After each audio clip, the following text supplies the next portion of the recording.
Hey, thank you for a great question. First thing to note about the cherubim and the seraphim is that just like the ophanim, they are nowhere described in the Bible as malachim or as angali. They are not angels according to the Bible. That is another post-biblical consolidation of all these different supernatural entities into the single category of angel in an effort to create this kind of divine binary where you have God up above everything else and then everybody else is squished down into this category of angel. Now, cherubim, we see that in the story of the Garden of Eden. We see cherubim are supposed to be sewn into the curtains of the temple. We see that they are supposed to be on either side of the Ark of the Covenant. Etymologically, the word is a little mysterious, but most scholars would associate it with a related word in Akkadian that reduces etymologically to a word for bless. But the word is used to refer to guardian entities, hybrid entities known as the Lamassu.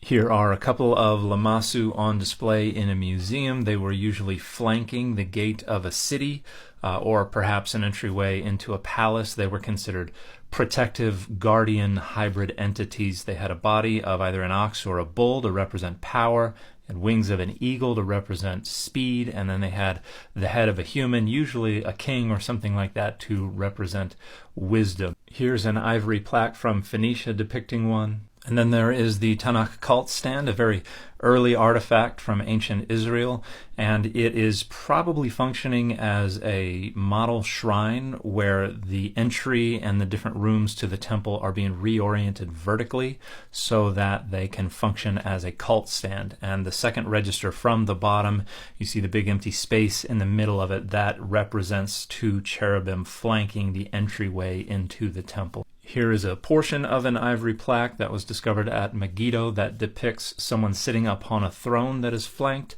by cherubim. And then we have the remains of these votive depictions of the throne of Astarte that also have the throne flanked by these cherubim. Now, the most thorough academic discussion is going to be from this 2008 book by Alice Wood of Wings and Wheels, a synthetic study of the biblical cherubim.